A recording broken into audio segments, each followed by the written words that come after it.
Mari kita bersatu hati, kita berdoa kepada Tuhan. Sungguh ya Tuhan, Engkaulah segalanya bagi kami. Di dalam kehidupan ini, yang paling mengerti kami, yang paling tahu apa yang menjadi kebutuhan kami, bukan hanya kebutuhan secara materi, tapi juga kebutuhan secara spiritual kami, hanya Engkau Tuhan Yesus. Dan Engkau datang ke dalam dunia ini untuk memenuhi itu, agar kami bisa selamat, agar kami bisa memiliki tempat tinggal ketika kami sudah meninggalkan dunia ini. Dan ketika menjalani kehidupan di dunia ini, Roh Kudus Engkau sediakan bagi kami, agar kami bisa kuat dan kami boleh punya kuasa dalam menghadapi berbagai penderitaan, persoalan, pergumulan yang ada. Kami sangat bersyukur kepadamu Tuhan. Kami mengucap syukur berterima kasih atas kasih-Mu yang begitu besar kepada kami. Sebentar kami akan mendengarkan firman Tuhan. Berbicaralah kepada kami Tuhan, sebab kami siap untuk mendengar dan mau melakukannya. Tolonglah hamba-Mu yang lemah dan terbatas ini yang akan menyampaikan, agar setiap kata-kata yang keluar adalah kata-kata firman Tuhan, kata-kata yang berasal dari lubuk hati Tuhan yang terdalam untuk setiap kami. Kami siap mendengar firman Tuhan. Di dalam nama Tuhan Yesus Kristus, bersama-sama katakan amin. Saudara, saya bersyukur setelah 1 bulan lebih saya cuti ya, dan hari ini saya kembali bisa berkhotbah di atas mimbar di hadapan saudara-saudara sekalian. Kadang-kadang saya pikir, aduh ini bisa kagok ya setelah 1 bulan ya. Biasanya kalau khotbah itu bisa makin lancar itu kan kalau terus jam terbang terus khotbah itu dia makin lancar 1 bulan lebih gitu ya. Tapi oleh anugerah Tuhan saya bisa mempersiapkan khotbah dengan baik, dan khotbah tersebut sudah terlebih dahulu bicara dengan saya.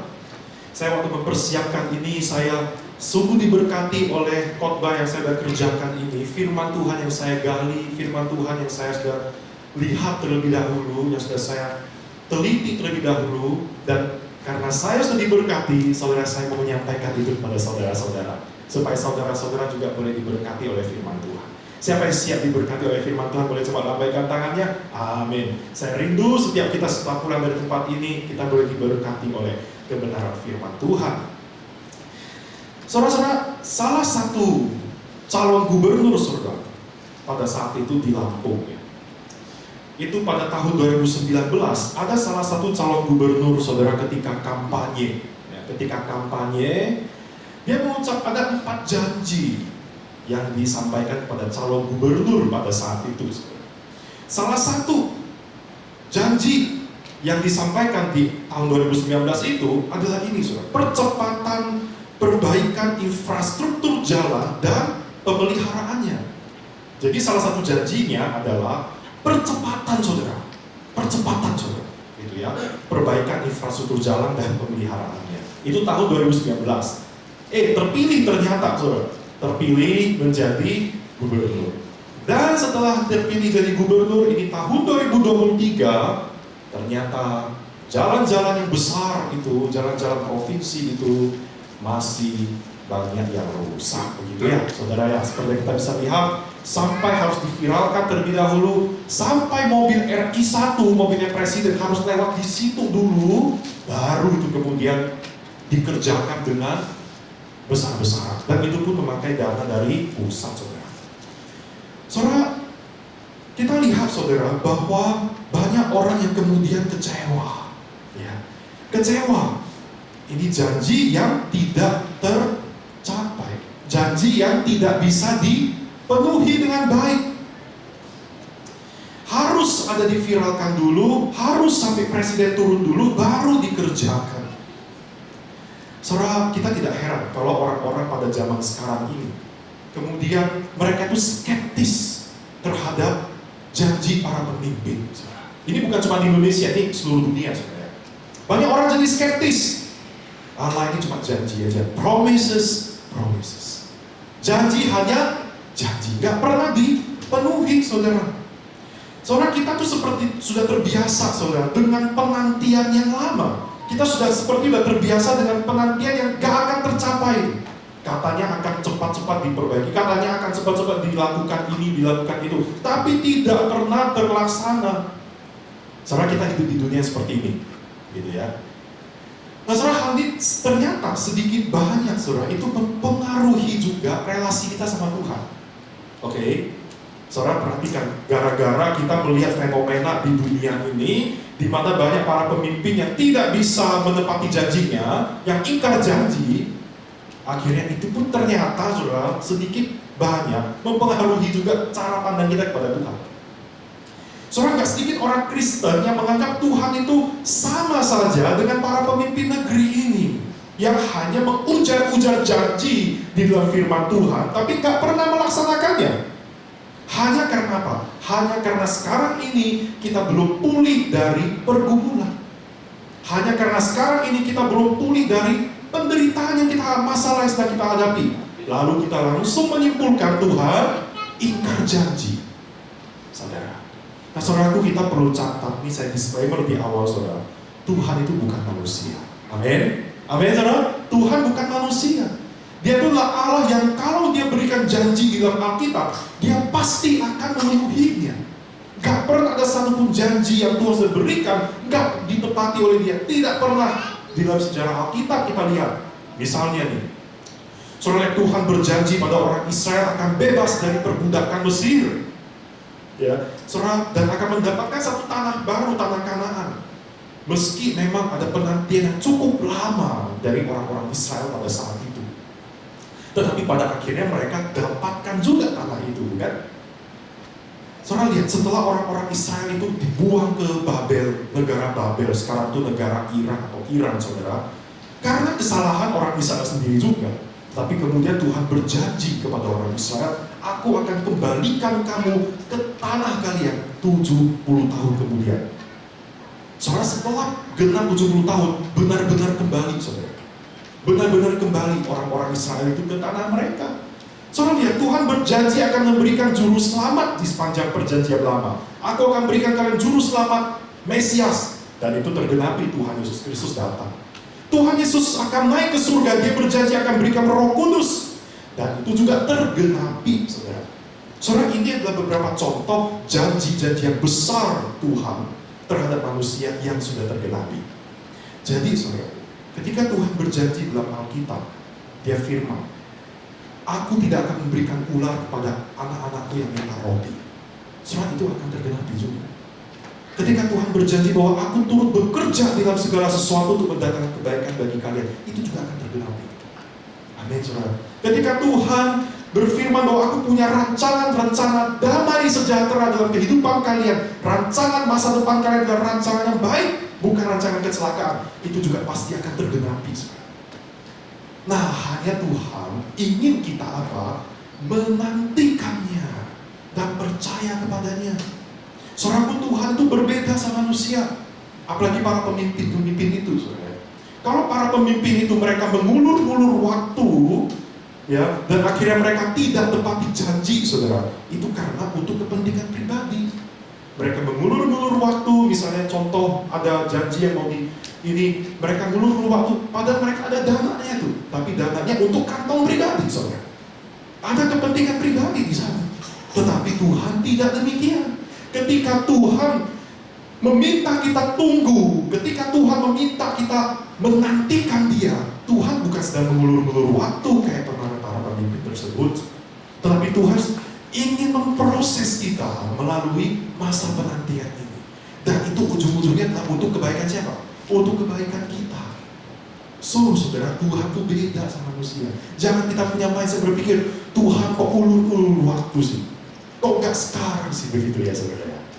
Nah, saudara, penting, saudara, kita memiliki kepastian, keimanan yang teguh kepada Tuhan, bahwa Tuhan sedang memproses kehidupan kita untuk menjadi yang lebih baik. Jadi, saudara, penantian kita di dalam Tuhan itu bukanlah penantian yang tanpa harapan.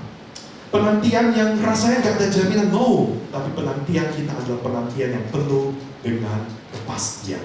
Inilah, saudara, yang menjadi tema kita pada hari ini, ya. Penantian kita ini, saudara, adalah penantian yang penuh dengan kepastian. Ada jaminan, saudara. Saudara, saya ajak kita sama-sama, saudara, untuk membuka kitab kita dari Alkitab kita dari Kisah Para Rasul, pasal yang pertama ayat ke-6 sampai yang ke-11. Kisah Para Rasul, pasal yang pertama ayat yang ke-6 sampai yang ke-11. Hari ini kita merenungkan, saudara, tentang bagi Tuhan Yesus yang naik ke surga. Sebelum Tuhan Yesus naik ke surga, Dia memberikan satu pesan kepada murid-muridnya. Oke, kita akan lihat ya apa yang menjadi isi dari firman Tuhan tersebut. Kisah Rasul pasal yang ke-1 ayat ke-6 sampai yang ke-11. Mungkin dari multimedia bisa membantu. Terima kasih. Saudara, kita sama-sama bacakan ya, saudara. Saya ayat yang ke-6, saudara ayat yang ke-7, demikian sampai ayat yang ke-11. LAI memberikan judul Yesus terangkat ke surga. Maka bertanyalah mereka yang berkumpul di situ, ayat yang ke-6, Tuhan, maukah Engkau pada masa ini memulihkan kerajaan bagi Israel? Jawabnya, engkau tidak perlu mengetahui masa dan waktu yang ditempatkan Bapa sendiri menurut kuasa-Nya. Ayat ke-8, tetapi kamu akan menerima kuasa kalau Roh Kudus turun ke atas kamu, dan kamu akan menjadi saksiku di Yerusalem dan di seluruh Yudea dan Samaria dan sampai ke ujung bumi. Supaya Dia mengatakan demikian, terangkatlah Ia disaksikan oleh mereka, dan awan menutupnya dari pandangan mereka. Ketika mereka sedang menatap ke langit waktu Ia naik itu, tiba-tiba berdirilah dua orang yang berpakaian putih dekat mereka dan berkata kepada mereka, hai orang-orang Galilea, mengapakah kamu berdiri melihat ke langit? Yesus ini yang terangkat ke surga meninggalkan kamu akan datang kembali dengan cara yang sama seperti kamu melihat Dia naik ke surga. Demikian jauh pembacaan firman Tuhan, saudara. Saudaraku, kita kalau mau memahami teks yang tadi kita sudah baca ini, kita perlu memahami konteksnya. Seperti biasa, saudara, saya kalau dalam khotbah saya akan selalu menjelaskan konteks latar belakangnya supaya saudara bisa mengerti, gitu ya. Kenapa sih murid-murid itu bisa bertanya, ya gitu ya. Tuhan, maukah Engkau pada masa ini memulihkan kerajaan bagi Israel? Saudara, konteksnya begini, saudara. Mungkin bisa ditayangkan konteksnya. Saudara, Israel, kerajaan Israel pada saat itu masih dalam penjajahan Romawi, gitu ya. Jadi saudara tahu kan, dijajah. Indonesia dulu pernah dijajah oleh negara Belanda, oleh Jepang. Kalau kita tanya kakek nenek kita, gitu ya, mereka akan tahu tuh bagaimana tuh ketika dijajah, gak enaknya dijajah gitu ya. Nah, saudara, Israel kala itu mereka masih dalam penjajahan bangsa Romawi, Italia sekarang gitu ya. Nah, saudara, orang Israel tuh punya pemahaman bahwa Mesias itu akan membebaskan Israel dari penjajahan. Mereka punya pemahaman bahwa nanti Tuhan Yesus, bahwa nanti Tuhan itu akan kirimkan Mesias Juru Selamat datang yang akan membebaskan Israel dari penjajahan tersebut. Mereka punya pemahaman itu sejak dari perjanjian lama. Nah, sekarang murid-murid sudah tahu dengan pasti, yakin dengan pasti bahwa Tuhan Yesus itu adalah Mesias. Setelah bangkit dari antara orang mati, murid-murid yakin Tuhan Yesuslah Mesias. Tetapi saudara lihat, Tuhan Yesus itu sebentar lagi sudah mau terpisah sama murid-muridnya. Yesus bangkit, ya, Dia bangkit. Ada masa itu, tapi Tuhan Yesus tidak pernah mengucapkan sedikit pun kata, Aku akan membebaskan kalian dari penjajahan Romawi. Nggak pernah ada perkataan seperti itu, saudara. Jadi murid-murid itu tunggu, kapan ya guru ngomong kalimat kayak gini? Mereka tunggu, saudara, sampai sudah mau naik ke surga, nggak ada indikasi, tanda-tanda Tuhan Yesus ngomong seperti itu. Jadi karena itu murid-murid memberanikan diri bertanya kepada gurunya, Tuhan, maukah Engkau pada masa ini memulihkan kerajaan bagi Israel? Saudara lihat, pada masa ini, bisa dilanjut, saudara lihat, pada masa ini, penekanannya pada masa ini, Tuhan, maukah Engkau sekarang juga memulihkan kerajaan bagi Israel? Saudaraku, mungkin pertanyaan ini, saudara, itu juga yang seringkali kita tanyakan. Ya. Saudara, kalau mau dipikir-pikir, murid-murid Tuhan Yesus saat itu dengan murid-murid Tuhan Yesus saat ini yang punya kemiripan loh. Kita pasti akan bertanya seperti ini ketika kita sedang pergumulan. Saudara, saya pribadi ya, saya juga ada kecenderungan bertanya seperti ini juga sama Tuhan. Tuhan, kapan Tuhan ada pergumulan ini? Tuhan, kapan pulihkannya? Sekarang, pada masa ini. Saudara, saya berorientasi kepada waktu. Saya ingin pada masa ini. Mungkin ada orang-orang Kristen yang sedang lesu di dalam bisnisnya, yang kemudian bertanya, Tuhan, maukah Engkau pada masa ini memulihkan bisnis saya? Orang-orang sedang lesu secara finansial, Tuhan, maukah Engkau pada masa ini memulihkan keuangan saya? Pada masa ini. Tuhan, maukah Engkau pada masa ini memulihkan keluarga saya? Tuhan, maukah Engkau pada saat ini memulihkan kesehatan saya? Soalnya pertanyaan wajar aja, saudara. Sebagai manusia, kita wajar bisa bertanya seperti itu. Nah, saudara lihat, murid-murid Tuhan Yesus satu sudah mewakili kita bertanya kepada Dia seperti itu. Saudara, pemulihan kerajaan Israel ini begitu penting. Kenapa? Karena ketika orang-orang dibebaskan dari penjajahan, dia akan lebih berdikari secara ekonomi, dia akan merdeka, dia akan dipulihkan dari berbagai hal. Jadi merdeka itu penting sekali, saudara. Dia akan pulih dari berbagai aspek hidup. Tapi sekarang yuk kita lihat apa yang jadi jawaban Tuhan Yesus kepada murid-muridnya. Di ayat ke-7, saudara. Jawab Tuhan Yesus ini. Sama-sama kita baca yuk. Ini ya, yuk semua bisa fokus ya. Sama-sama kita baca. 1, 2, 3. Engkau tidak perlu mengetahui masa dan waktu yang ditetapkan Bapa sendiri menurut kuasanya. Saudara, dari perkataan jawaban Tuhan Yesus ini, kita bisa melihat bahwa Tuhan Yesus sebenarnya tidak sedang menolak pertanyaan murid-muridnya. Tuhan Yesus tidak menjawab seperti ini, permintaanmu ini aku sedang pikir-pikir. Permintaanmu ini aku tolak. Enggak, Tuhan Yesus enggak berkata seperti itu. No. Hanya, saudara, Tuhan Yesus ingin murid-murid ngapain? Tidak fokus kepada waktu. Tuhan Yesus akan pulihkan kerajaan Israel itu, ya. Tapi Tuhan Yesus ingin murid-murid tidak berfokus kepada waktu. Waktu itu biarlah menjadi urusan Bapa di surga. Kalian gak usah fokus sama waktu itu. Saudara, kalau pinjam bahasa masa kini, saudara, mungkin Tuhan Yesus kalau hidup di masa kini, dia akan bilang gini, aku tuh mau pulihin kamu, tapi kamu gak usah pusingin soal waktu, itu berat. Biar aku saja yang pikirkan itu. Ya, saudara. Saudara, itu bukan wilayah kita untuk memikirkan waktu itu, saudara. Karena kita gak maha kuasa. Tuhan yang maha kuasa, dia tahu waktu yang terbaiknya itu kapan gitu. Nah, lantas saudara, Tuhan Yesus dia tidak ingin murid-muridnya berfokus pada waktu, lalu Tuhan Yesus ingin murid-murid berfokus pada apa? Kita baca di ayat ke-8. Sekali lagi kita baca bersama-sama. 1, 2, 3.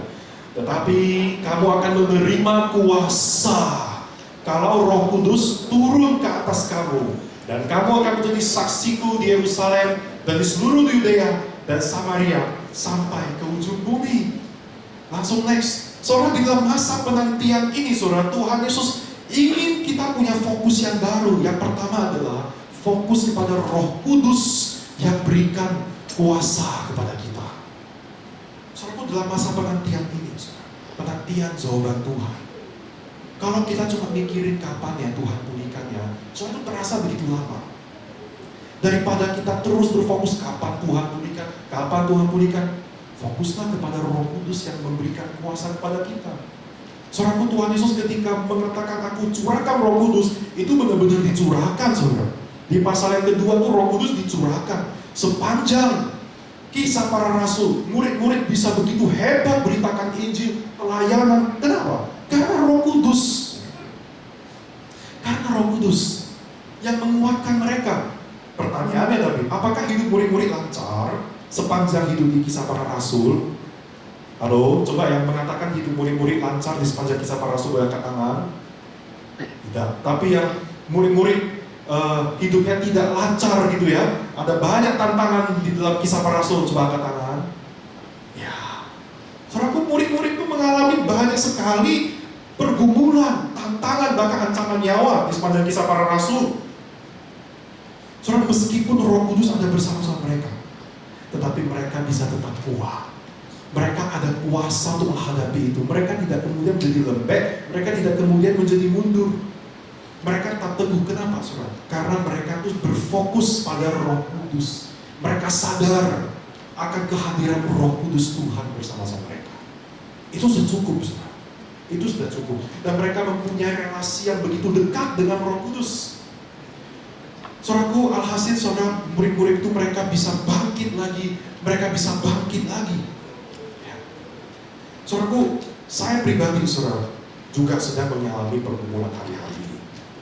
Ada nggak contoh doa-doa contoh yang belum terjawab? Ada. Doa-doa yang terjawab ada nggak? Ada juga. Yang nggak terjawab ada juga. Yang dalam masa penantian, ya. Saudara, bagaimana saya bisa tetap kuat, tetap survive ketika doa-doa saya itu belum terjawab oleh Tuhan? Soalnya saya tidak boleh fokus kepada kapan saya harus dipulihkan. Tapi saya kemudian dialihkan fokus saya oleh Tuhan untuk berfokus pada aku lo bersama-sama kamu. Ketika kamu belum terjawab doa-doa, ketika kamu sedang menghadapi persoalan ini, aku menguatkan kamu. Saudaraku, bukankah itu modal yang paling penting ketika kita lagi hadapi masalah? Yaitu ketenangan, yaitu ada hikmat. Bukankah itu modal yang paling penting, bukan? Masalah bisa jadi belum selesai, tapi kita sudah punya modal itu. Ada satu kepastian, keteguhan hati, ada ketenangan, ada hikmat. Itu siapa yang berikan, saudara? Tuhan. Roh Kudus yang berikan kepada kita.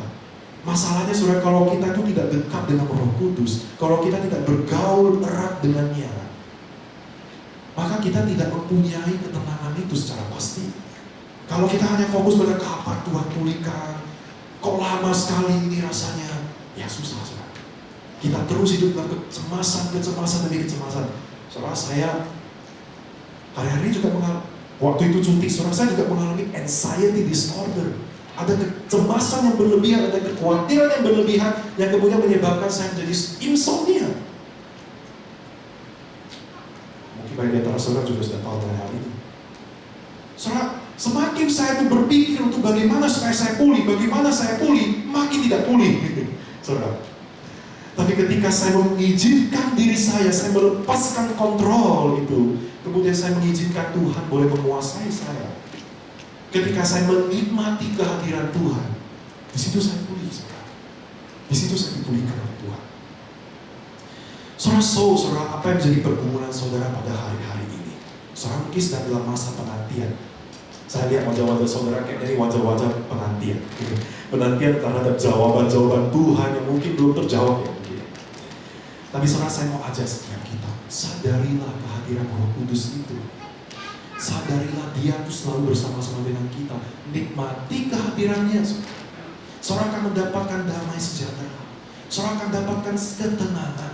Saudara akan dapatkan sukacita. Saya bisa bersaksi pada saudara, meskipun masalah belum selesai, tapi saya bisa bersukacita. Saya bisa bersaksi pada saudara, itu bukan omong kosong. Itu kenyataan yang bisa terjadi kalau kita dekat bergaul dengan Roh Kudus. Betapa indahnya itu. Tuhan Yesus ketika naik ke surga, Dia gak serta-merta tinggalkan itu aja, saudara. Tapi Dia berikan Roh Kudus kepada kita yang selalu menemani kita, saudara. Bisa ditayangkan, saudara. Bisa ditayangkan. Saudara, seringkali kita tuh gak bisa tahan menanti karena terlalu berorientasi pada kapan Tuhan pulihkan, bukan berorientasi pada apa yang Tuhan sudah lakukan. Next lagi, seorang pendeta, seorang penulis buku, saudara, Jisai God, John Piper, saudara. Saya itu sangat bangga dengan beliau dan saya itu suka baca artikel-artikel beliau, saudara. John Piper, saudara, di Amerika. Ada satu quote yang kemudian beliau mengatakan begini, God is always doing 10,000 things in your life and you may be aware of 3 of them. Soalnya artinya gini, saudara. Tuhan tuh Dia melakukan, Dia tuh sudah melakukan 10.000 hal di dalam hidup kita. Banyak, saudara. Ada 10.000 hal yang Tuhan sudah kerjakan dalam hidup kita, tapi kita manusia hanya menyadari 3 hal saja, saudara. Saudara bisa mengerti quote ini? Saudara, yang Tuhan kerjakan dalam hidup kita itu banyak sebenarnya. Kebaikan demi kebaikan yang Tuhan kerjakan dalam hidup kita. Diibaratkan 10.000, saudara. Tapi kita hanya menyadari 3 kebaikan Tuhan saja dari 10.000 itu. Nah saudara, ini kenapa bisa terjadi? Karena kita fokusnya adalah apa Tuhan berikan. Kita fokus kepada masalah kita. Kita terjebak di situ. Kita terjerembab di situ. Karena itu kita jadi susah melihat kebaikan Tuhan itu. Saudara. Jadi sebenarnya saudara, kalau benar-benar kita bergaul erat dengan Roh Kudus, kita tuh akan melihat kebaikan Tuhan itu banyak ternyata loh. Ternyata ada banyak sekali loh saudara.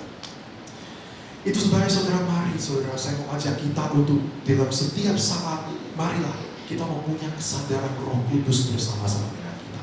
Setiap bangun pagi saudara, setiap bangun pagi, ayo berdoa sama Tuhan. Bukan cuma berdoa, Tuhan berkati aku sepanjang hari ini, amin. Bukan gitu doanya saudara. Tapi ketika bangun pagi itu coba duduk tenang dulu sejenak di ranjang saudara atau di kursi. Ya. Kemudian saudara berterima kasih benar-benar dari lubuk hati. Terima kasih aku bisa bangun. Tuhan kau baik. Saudara bisa nikmati momen bersama dengan Tuhan sejenak, 2 atau 3 menit. Saudara bisa putar instrumen lagu rohani yang main gitarnya aja mungkin, atau piano aja. Saudara teduhkan dulu hati saudara sejenak.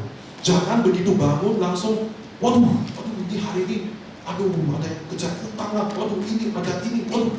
Saudara jangan kayak gitu saudara. Itu nanti buat saudara jadi tambah panik lagi sepanjang hari. Saudara bisa salah nantinya. Salah ambil keputusan, salah melakukan sesuatu. Nanti dampaknya kemana-mana tuh. Bisa dampak ke keluarga, dengan istri, dengan suami, dengan anak-anak. Tambah chaos, tambah kacau. Saudara pada bangun pagi hari, tenangkan diri saudara. Ucapkan syukur atas kebaikan-kebaikan Tuhan. Saya tahu masalah saudara lagi menanti tuh di depan saudara. Tapi saudara ketemu Tuhan dulu sebelum saudara ketemu dengan masalah saudara. Amin saudara. Saudara biasakan punya kehidupan bergaul sama Roh Kudus. Karena Roh Kudus itu sudah ada bersama-sama dengan kita selalu. Saudaraku. Yang saudara itu yang pertama saudara. Gitu ya. Saudara, dalam masa penantian ini jangan fokus pada masalah itu sendiri, tapi fokuslah kepada Roh Kudus. Dan saya yakin saudara akan diberikan kuasa untuk saudara bisa menghadapi itu semua. Ini bukan omong kaleng-kaleng, tapi ini adalah fakta. Karena Roh Kudus yang Maha Kuasa, dia bersama-sama dengan saudara. Yang kedua, saudara, kemudian apalagi yang perlu jadi fokus kita dalam masa penantian ini? Sama-sama katakan 1, 2, 3. Fokus kepada misinya Tuhan. Nah, saudara lihat, di dalam penantian terhadap jawaban Tuhan, bisa ditayangkan, orang-orang Kristen, saudara, itu cenderung bersikap pasif. Dipikirnya menanti itu gambarannya kayak gini. Saudara lihat gambar ini. Dipikir orang Kristen menanti jawaban Tuhan itu kayak gini modelnya. Duduk melongo, gitu ya. Duduk aja, tunggu kapan Tuhan pulihkan. Gak kayak gitu saudara. Saudara, Tuhan gak suka anak-anaknya menanti dengan cara seperti ini saudara. Ini bukan gambaran penantian yang sesuai firman Tuhan. Bukan. Saudaraku, jadi penantian seperti apa Tuhan inginkan? Penantian yang aktif, bukan yang pasif kayak gini. Nah, penantian yang aktif itu kayak gimana? Saudara lihat di ayat ke-8 tadi. Tetapi kamu akan menerima kuasa kalau Roh Kudus turun ke atas kamu dan sama-sama baca ini, dan 1, 2, 3, kamu akan menjadi saksiku di Yerusalem, di seluruh Yudea, Samaria, sampai ke ujung bumi. Kita diminta menjadi saksi, saudara. Kita diminta untuk menjadi berkat untuk orang-orang yang ada di sekitar kita. Saudara, di dalam masa penantian ini, saudara, murid-murid itu meminta agar kerajaan Israel segera dipulihkan. Saudara, sesaat sebelum Tuhan Yesus naik ke surga, dia berjanji memberikan Roh Kudus kepada murid-murid. Selain Roh Kudus itu menguatkan murid-murid, tapi juga adalah untuk membuat murid-murid bisa menguatkan orang lain. Memang benar Roh Kudus itu akan menguatkan kita, Roh Kudus akan memberkati kita. Amin itu. Tapi setelah kita diberkati oleh Tuhan, saatnya kita juga harus menjadi berkat ke orang lain. Sederhananya, saudara. Saudaraku, sederhananya, saudara, Roh Kudus itu melakukan 2 hal di dalam kehidupan kita. Bisa ditayangkan? Saudara, sederhananya Roh Kudus itu melakukan 2 hal pada kita. Yang pertama, dia memberikan kita berkat. Terus yang kedua, memampukan kita untuk menjadi berkat. Hanya itu kok, saudara. Sebenarnya, kalau kita mau sederhanakan, cuma 2 ini yang Roh Kudus kerjakan dalam hidup kita. Dia berikan kita berkat, Dia menguatkan kita, tapi kemudian membuat kita bisa menjadi berkat juga untuk orang lain. Membuat kita bisa menjadi saksi juga untuk orang lain. Karena gini saudara, hidup itu gak melulu tentang saya dan saya saudara. No. Saudara, ada banyak saya yang lain di luar sana yang juga membutuhkan pertolongan. Saudara, kita saat ini, ya kita ada pergumulan dan masalah. Tapi orang-orang di luar sana, gak usah luar sana, yang di sini saudara, saudara lihat kanan kiri saudara, depan belakang saudara. Saudara, mungkin mereka juga ada pergumulan pada saat ini. Ada masalah yang orang lain tidak tahu. Saudara, kita dipanggil untuk apa? Menjadi berkat. Bagaimana supaya orang lain itu bisa kuat, mereka bisa memiliki ketenangan, kepastian dalam hidup. Mereka membutuhkan Tuhan. Dan siapa yang memberitakan Tuhan pada mereka kalau bukan kita? Ya, saudara, inilah menjadi tugas setiap kita untuk menguatkan orang lain juga, menjadi berkat untuk mereka. Saudara, saya teringat dalam masa cuti saya, ketika saya lagi di Malang, itu kan sebenarnya dalam masa penyembuhan saya. Dan saya itu lagi pemulihan lah di sana ya, healing di Malang itu, di kampus saya. Saya sebenarnya waktu di saat Malang itu, saya tidak mau banyak bicara sama orang sebenarnya.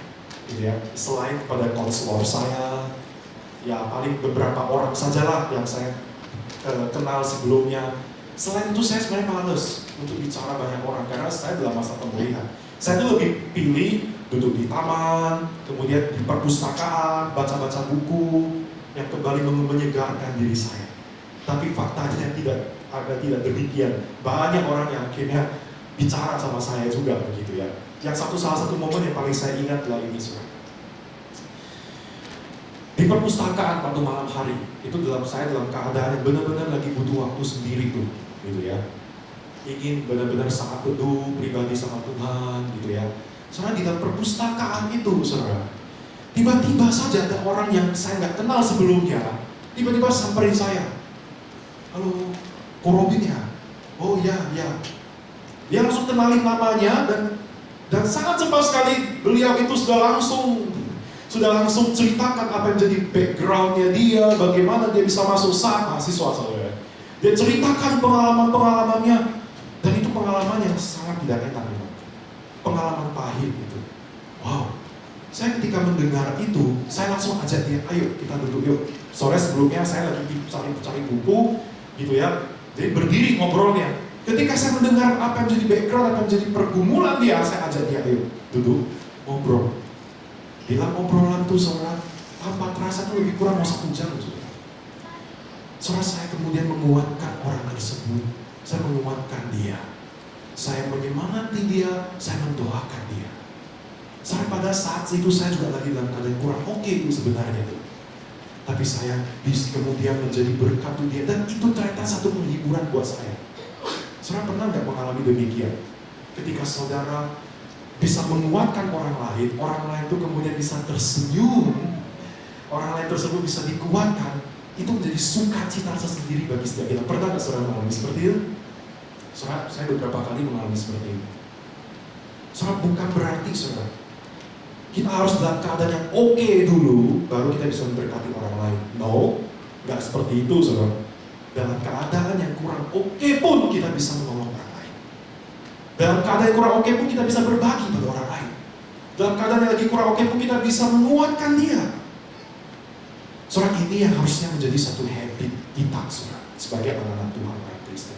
Nah, saya bersyukur saudara, setelah saya menguatkan mahasiswa tersebut, ya ada momen akhirnya saya tetap ada waktu saat teduh kepada Tuhan. Dan kali ini saat teduhnya saya bersyukur, iya Tuhan ya, Engkau memakai kelemahanku, ketidakmampuan, kekuranganku saat ini, aku bisa menguatkan dia. Ya saudaraku, hidup orang Kristen bukan hidup yang orang yang pasif, no. Tapi kita harus menjadi seorang yang aktif. Aktiflah menjadi berkat untuk orang-orang yang ada di sekitar kita. Saudaraku, saya teringat lagi satu momen, saudara. Satu kali lagi hujan, ini di Medan ceritanya ya. Lagi hujan saudara ya, hujan deras. Karena itu udah malam, kita mau pesan makanan lewat GrabFood. Dan ketika saya lihat berapa lama pengirimannya, waduh itu saudara 1 jam saudara. 1 jam pengiriman. Karena memang tempat makanan itu jauh sekali dari pastori saya, gitu ya. Dan saudara, dan juga itu karena lagi hujan. Tapi ya masa nggak makan gitu ya, waktu itu memang tidak masak ya. Saudara, awal-awal saya tuh duduk di sofa setelah pesan, saya duduk di sofa tuh nunggu. Sambil itu saya pegang-pegang perut dalam keroncong gitu ya. Bentar-bentar dia aplikasi Grab lagi, waduh kok belum jalan ya supirnya ya, abang Grabnya ya. Aduh, rasanya lama sekali. Saudara, akhirnya saya memutuskan untuk saya tidak cuma duduk di sofa itu kemudian nunggu dan pegang perut, saudara. Saya kemudian melakukan beberapa hal. Salah satunya saya ada teleponan sama pacar saya, saudara. Gak kerasa, saudara, tiba-tiba itu sudah datang, udah nyampe abang Grabnya di bawah begitu, saudara. Saudara pernah nggak seperti itu? Saudara dalam menunggu sesuatu, makin saudara tunggu makin lama, betul? Makin saudara tunggu itu, makin lama rasanya. Tapi ketika saudara menjadi aktif, saudara melakukan hal-hal yang lain, itu gak terasa waktunya, betul? Saudara, di dalam masa penantian, jawaban Tuhan juga sama. Semakin saudara fokus kapan ya datangnya, kapan ya waktunya, rasanya lama banget itu, saudara stres diri lagi. Tapi saudara, ketika dalam masa penantian ini, jadilah aktif, saudara. Dalam arti adalah jadilah berkat untuk orang-orang yang ada di sekitar kita. Maka penantian kita itu saudara bukanlah penantian yang boring atau bosan, tapi penantian kita adalah penantian yang penuh dengan arti, saudara. Penantian yang penuh dengan arti. Sama-sama kita baca ini, saudara. 1, 2, 3. Masa penantian bukan menjadi masa penantian yang bosan dan letih, melainkan menjadi masa penantian yang penuh arti, karena disertai oleh keaktifan kita menjadi saksi, saudara. Jadi saudara, selain kita fokus pada Roh Kudus yang menguatkan kita, saudara, di dalam masa penantian ini, fokuslah juga pada misinya Tuhan. Jadilah saksi. Saudara, di tempat kerja kita itu ya ada orang-orang lain tentunya, bukan? Saudara, kita berelasi dengan orang. Biarlah kita tidak hanya melihat mereka sebatas rekan kerja, relasi kerja, tapi saudara, lihatlah dia juga sebagai orang yang butuh saudara kuatkan. Lihatlah dia juga sebagai orang yang saudara itu butuh memberikan berkat kepada dia. Orang yang juga ada masalah, orang yang juga punya persoalan, orang yang juga punya pergumulan. Saudara, kita orang-orang kita dipanggil untuk menjadi berkat untuk mereka, saudara. Amin, saudara-saudara. Jadi saudaraku, ketika Roh Kudus hadir dalam hidup kita, ya, saudara, kita akan menjadi pribadi-pribadi yang dikuatkan oleh Tuhan, dan kita akan menjadi pribadi-pribadi yang menguatkan orang lain. Mari dalam masa penantian ini, gitu ya, bergaulah erat dengan Roh Kudus. Terimalah kuasa itu dari Tuhan, saudara. Dan setelah kita mendapatkan kuasa, kekuatan, ketenangan dari Tuhan, ayo jadilah berkat. Share itu kepada orang-orang yang ada di sekitar kita. Yakinlah saudara, masa penantianmu itu gak akan terasa begitu lama. Masa penantianmu itu, saudara, akan terasa begitu cepat rasanya dan penuh dengan arti, saudara. Saudara bisa menikmati masa-masa penantian saudara itu. Saudara, jangan lupa, saudara, penantian terbesar kita adalah ketika Tuhan Yesus Kristus yang datang kedua kali. Saya tahu bahwa penantian jawaban Tuhan di dunia ini itu yang kita nantikan. Tapi saudara, percayalah bahwa penantian terbesar kita bukan itu sebenarnya. Bukan waktu jawaban doa kita terjawab.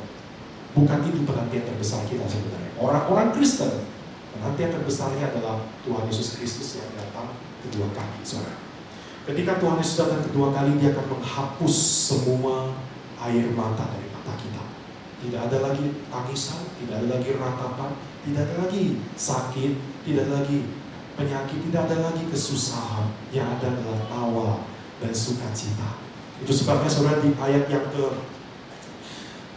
11 tadi, saudara, seorang malaikat berpakaian putih itu mengatakan pada murid-murid yang melihat Tuhan Yesus naik ke atas.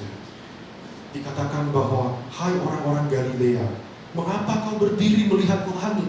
Yesus ini yang terangkat ke sorga meninggalkan kamu akan datang kembali dengan cara yang sama seperti kamu melihat Dia naik ke sorga. Seperti Dia naik ke sorga, seperti itu dengan cara yang sama Dia akan datang kembali ke dalam dunia ini. Dan saat itulah pemulihan seluruhnya, pemulihan sepenuhnya Sebab itulah yang paling kita nantikan. Di dalam masa penantian, ingat, yang pertama fokus pada Roh Kudus. Yang kedua fokus pada misi Tuhan. Jangan jadi pasif, jadilah aktif. Penantianmu ini adalah penantian yang penuh dengan arti. Mari bersama-sama kita tundukkan kepala kita berdoa kepada Tuhan. Ya Tuhan, firman-Mu sudah diberitakan. Kami mengucap syukur ya Tuhan. Engkau ketika meninggalkan dunia ini, Engkau naik ke surga, Engkau tidak serta-merta meninggalkan begitu saja. Engkau tidak tinggalkan kami seperti yatim piatu di dunia ini. Tapi Engkau memberikan Roh Kudus-Mu. Oh, itu sangat cukup ya Tuhan dalam hidup kami. Roh Kudus yang pribadi Allah Tritunggal itu hadir bersama-sama kami. Meskipun ada masalah dan tantangan, tapi kami diberikan kuasa untuk dapat menghadapi itu. Kami diberikan hikmat, kami diberikan sukacita dan ketenangan. Ada damai sejahtera. Kami bisa melewati semua itu. Dan Tuhan berjalan di depan kami. Roh Kudus berjalan di depan kami. Untuk apa kami takut menghadapi hari esok, Tuhan? Untuk apa kami takut menghadapi masa depan kami yang belum jelas itu? Untuk apa kami takut itu, Tuhan? Karena Engkau adalah jaminan kami yang senantiasa menyertai kami. Untuk itu kami percaya. Kami mau fokus kepada Roh Kudus. Kami mau fokus pada Engkau. Dan tolonglah agar kami yang sudah dikuatkan oleh Tuhan ini, kami juga mau membagikan itu kepada orang-orang sekitar kami. Agar mereka juga dikuatkan oleh Tuhan. Agar mereka juga boleh diberkati oleh Tuhan. Inilah kehidupan orang-orang Kristen yang begitu indah. Masa penantian ini adalah masa penantian yang indah. Bukanlah masa penantian yang bosan. Terima kasih. Firman-Mu sudah berbicara, ingatkanlah terus itu di dalam hati kami ya Tuhan. Karena kami mau melakukannya. Di dalam nama Tuhan Yesus Kristus, mari bersama-sama kita katakan, amin.